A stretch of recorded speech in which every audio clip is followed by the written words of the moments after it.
And hello everybody, it's Tino here for some more retro gaming goodness. I'm back this time with Onimusha Warlords, and I'm looking forward to playing this because I am going to be trying to learn how to speedrun this.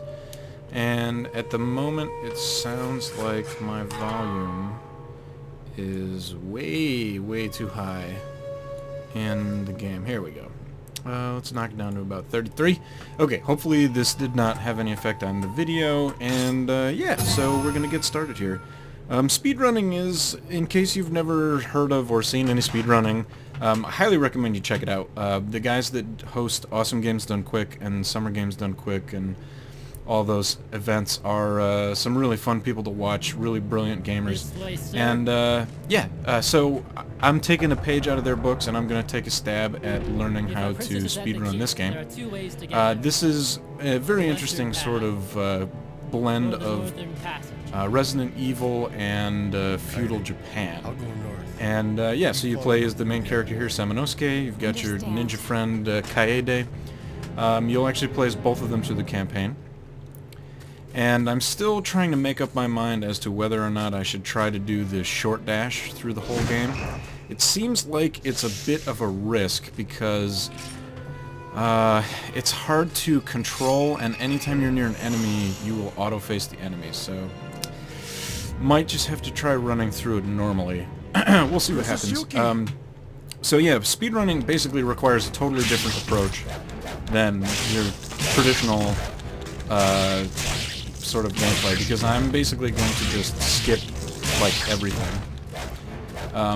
If possible, I'm going to skip like every item in the game, really, if I can. Yeah, so this beginning sequence is a scripted event. I just got to whack on those guys, maybe, I don't know, it seems to be random actually. That time was like 8 or 9. I think previously it was like maybe 6, but I don't know, maybe that's because I'm a noob. We all know I'm a noob anyway. So yeah, Your Highness. Sticking with this game, there's a lot of stuff that is not necessary to pick up in a speedrun. I basically am only going to need to get the 3 different orbs. Each of the orbs gives me a different weapon. Each one is a different color. There's essentially 3 different colored locks on different doors as you go through the game, and you have to have the appropriate weapon, or rather the appropriate orb, at a certain level in order to make it through. I can't actually skip any of this stupid cutscene, so we just gotta bear through it. So while this is happening, I will annoy you with talking about speedrunning this and why it's going to be interesting, why I think it's going to be fun. I'm really hopeful that at some point I can get this game running in hardware mode and be able to fraps it. But the thing is, when you run it in hardware mode, stuff appears in front of the background, and normally that's not an issue because you can just switch to software mode while in hardware mode, and it'll switch everything over and you'll be fine, and it'll fix it, and it'll keep the resolution that you're at. However, when you're using fraps and you're recording and you try to switch to software mode, basically the game crashes, which is really unfortunate. And it makes sense, honestly, because you probably shouldn't be doing that in the first place. But yeah, so hopefully we're gonna have some solution, and hopefully this will work out properly. Yeah, so lots of stuff can be skipped in this game as you're doing a speed run. All you need are those orbs. There's literally like 30 different books that you can pick up that just, each one gives you a little bit of text, and the text normally helps you open these special sort of boxes that are scattered throughout, and each of them has essentially either a power jewel or a magic jewel, and they give you either more of a health bar or more of a magic bar respectively. Just because I'm sort of figuring out the speedrunning in this game, I don't think I'm going to try to pick any of them up at first and see how that goes. That's probably going to be ugly, but we're going to give it a shot anyway, especially because as you progress, the enemies will do more and more damage, and you need to play it safer. But the whole idea about speedrunning is kind of memorizing the places the enemies spawn, the patterns that they do, so on and so forth, and, you know, adjusting. And ideally, I'd like to avoid pretty much every enemy if possible. there's going to be a couple of times when I need to make sure that I have enough souls to do certain things. Like I said, I'm going to need to upgrade... Well, I didn't mention this yet, but I mentioned the orbs. Those orbs need to be upgraded in order to open different level locks as you get through the game. So there's rank 1, 2, and 3, and there are rank 3 doors for pretty much all orb varieties in order to progress through the game. So it's going to be interesting. Also, I am emulating this on the PC at the moment, so that's what my mouse cursor's doing over here. Let me go ahead and move him out of the way. So there's going to be some weird graphical stuff going on. Unfortunately, well, thankfully PCSX2, which is really the best, I'm going to just go ahead and call it the only emulator, it works great. It's compatible with so much stuff, and if you don't have a PS2, or in my case, if you don't have a means to record your consoles, being able to emulate it and then fraps it on the computer is pretty handy.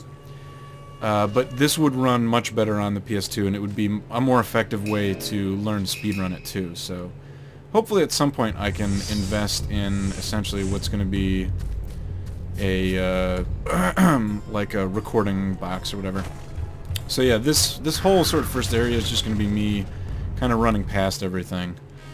Unfortunately, the downside of emulating this is, as you can see, there's lots of slowdown, lots of graphical lag, lots of stuff, and that unfortunately increases the real time, the amount of time it takes to get through the scenes and stuff. Like, look at that! Come on, that was just like brutally slow.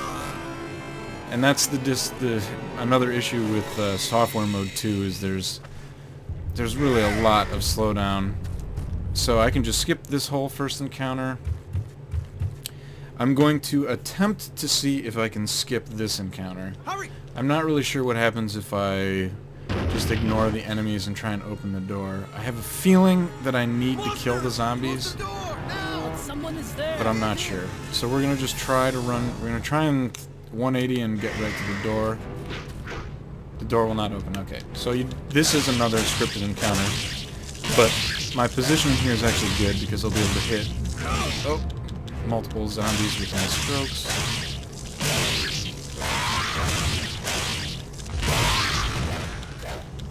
There we go. And probably shouldn't have done that, but absorbed a few souls just to get the health back. Just playing it safe.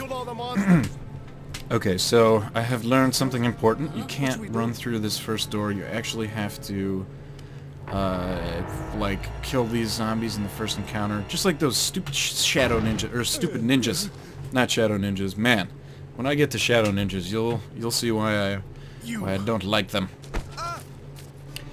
I am very fascinated to see how this is going to play out, though. From some of my previous testing, there's a lot of skipping that you can do in this game, at least in terms of fighting, you know, normal mobs and stuff like that. But at the same time, the mobs have fairly random attack patterns, so I think there's going to be a lot of luck involved in not getting savagely cut up. The more I try it, though, the better I'll get, so hopefully I'll just be able to figure it out. I'm going to skip talking to this guy, just because I don't care about him. I'm going to have to ignore these guys entirely. Yes, I will go down, thank you.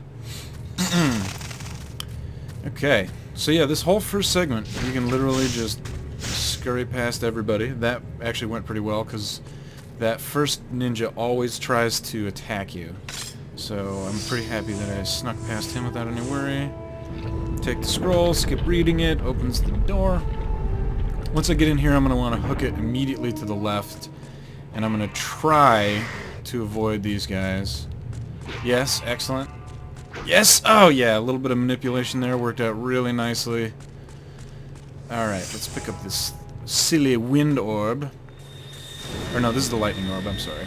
And some more graphical lag. Who doesn't like graphical lag? Whee! It's gonna be weird in the frapsing though, because sometimes my audio gets knocked out of sync while I'm talking over the game during the laggy stuff.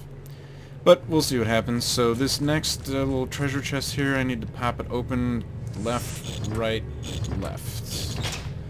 And this is going to give me a rope ladder, which is how I'm going to get down to the first boss area. And basically, this is the end of the first segment. There's a jewel in the back there. I am going to ignore it because I don't care.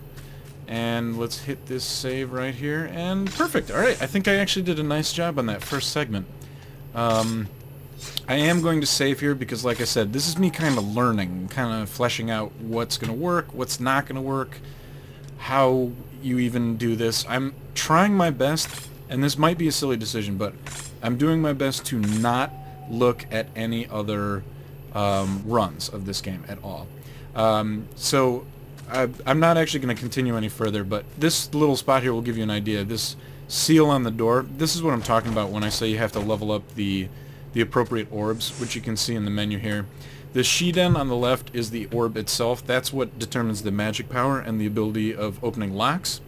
The Ryzen is the sword itself. So as you can see, up on the top there, I only have like 80 souls so far. I have a feeling that the bosses are going to provide more than enough souls to get only the orbs leveled up. But that being said, I don't know if having the base level weapons is going to be enough to get me through some of the encounters in this game. So I don't know if I might at some point have to do a bit of grinding or something like that. This game does have almost like a time limit. If you want to get an S ranking, you need to beat the game in under 3 hours. That's really easy to do. It's not easy to get under 3 hours and get the amount of souls that they ask you to do, but if you know what you're doing, and if you pause using the select button, the in-game time does not continue. So when you use the select button, this is actually almost like, it's not like a cheat, but it's almost like an exploit that you can do, and you can manipulate your in-game time. And this is actually, I think, it's gonna be important for the sake of getting all of the ranks and stuff like that. But that's more important, I think, for a 100% run. I'm just trying to do the any percent speed run right now, and then once I have that under control, we'll move on from there and scope out some of the 100%s that we can do. And I think I'll wait until I've finished my own speedrun to check out other people's stuff. Because I think the practice is going to be important, and I also think that their strategies will be easier for me to understand once I've, sort of figured out my own. And then, we can mix and match, and I'll get a little more involved in the community or forums or whatever. So yeah, your old pal Tino doing some retro goodness, trying to learn some speedrunning. Thank you all for watching. I will see you in the next episode. We are going to kick this game's caboose. Thanks for watching.